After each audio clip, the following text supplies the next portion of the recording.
When a non-Muslim coach raises the prices, they usually face only two objections. But you, as a Muslim coach, when you decide to raise your prices, you will face three objections. In this video, I will show you what these objections are, and at the end, I will show you how to handle those objections with an Islamic framework so you can raise your prices halal way. And the three objections I'm talking about are: brothers and sisters should help each other, this price is beyond what a Muslim coach should charge, and the third one is that Muslim cannot afford this. And the solution to these objections is not keeping your prices the same, either following a better script. The solution is with an Islamic trade that I'm about to share with you.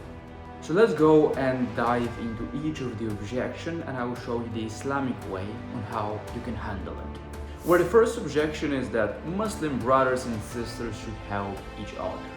Yes, that is 100% true, and I'm not denying this.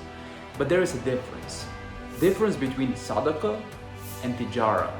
Sadaqah is one thing, tijara is completely different. And for you as a coach, your service is not sadaqah, it is tijara.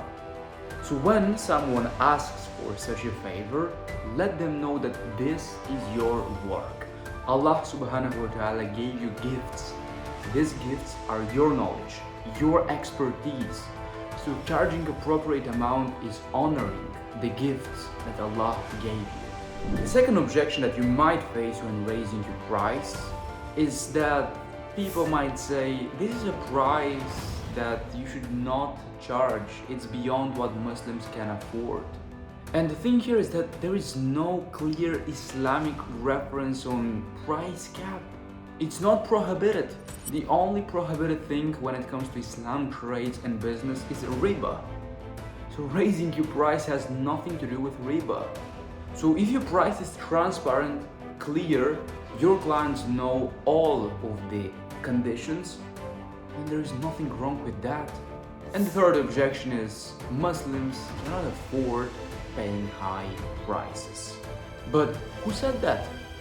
Where is the data? This is just some limiting belief that a random guy has, and now a lot of people started believing that Muslims cannot pay. No, they can. Muslims professionals are paying $1,000 to $5,000 for coaching services in US, UK and the Gulf. So why do you think they won't pay for yours?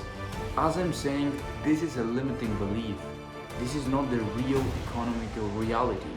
Nowadays everyone has iPhones that cost more than $1,000. If they can pay for this gadget, why they cannot pay for your service?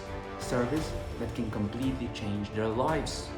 And let me also break this limiting belief for you, just to show you that nowadays it is a must for you to charge high ticket prices. Let's do a breakdown for your living expenses. Let's say an example is that you pay rent, which is $1,000. For food, utilities and your children, you pay another $1,000. Then you also have business expenses for probably ads, softwares, content, which let's put them as $400. And you also have your zakat obligations from the money that you make, which we can put, let's say, at about $200 from your income right now. And everything sums up at $2,600 per month. So you and your business has to make at least $2,600 so you can break even. And now let's see what happens when you charge low prices and what happens when you charge high ticket prices. Let's say you charge $250 per client. You will need 13 clients a month in order to break even.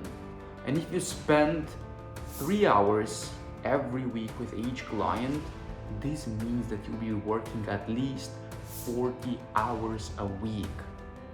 Only working on your business. But then you have family, you have your deen, you have your own life, and you have no time left just because you want to charge low prices because you think it's some Islamic virtue, but it's not. Now let's compare someone who charge high ticket prices. Let's say they charge $1,000 for their services. They will only need 3 clients to break even and even be profitable to successfully run their business. And if they spend 3 hours a week with their clients, they will be spending only 10 hours a week. Compare 10 to 40 hours a week. When you work 10 hours, you have time for family, you have time for your prayers, you have time for your deen, you have time to take care of yourself.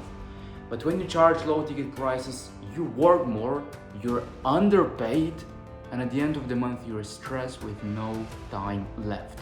That's why I always like saying it's your moral and ethical obligation to charge the appropriate price for you as a Muslim coach.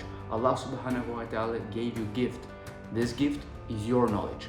Honor the gift and charge appropriate price. And if you want to see right now if your business can attract barakah towards it, the halal way to get high ticket clients, click the first link in the description to take the free barakah business quiz.